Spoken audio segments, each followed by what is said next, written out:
ఏమయ్యా, లోకాలని కన్న తండ్రివే, బంగారు కొండ చేతిలో ఉన్నవాడివే, కుబేరుడు పక్కన చేయి కట్టుకు నిలబడతాడే, నీ విభూతి చేత మహదైశ్వర్యములను సృజించగలిగిన వాడివే, ఏ కర్మకాలి శ్మశానంలో ఉంటావయ్యా, ఎందుకున్నావు అని అడిగింది.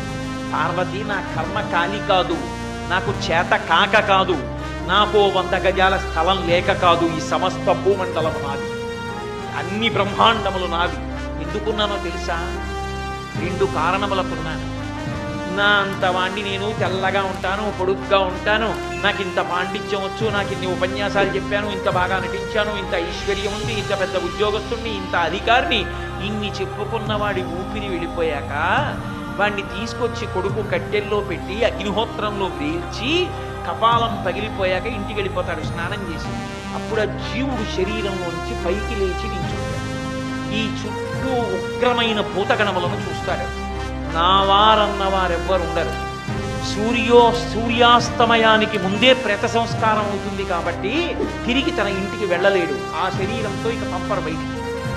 కాబట్టి పగలున్నంతసేపు అక్కడే ఉండాలి. అవన్నీ చూసి హడిలిపోతాడు. ఇంతమంది నా వారని బతికున్నంత కాలం సంపాదించి వాళ్ళందరికీ పెట్టినటువంటి వాడు శరీరం కాలిపోయిన తరువాత నా అన్నవాడు లేక ఒక్కడు నిలబడిపోతే, నా వారన్నవారు లేరని ఏడుస్తుంటే నేనున్నానని అభయం ఇవ్వడానికి అక్కడ నించున్నాను పార్వతి అన్నాడు.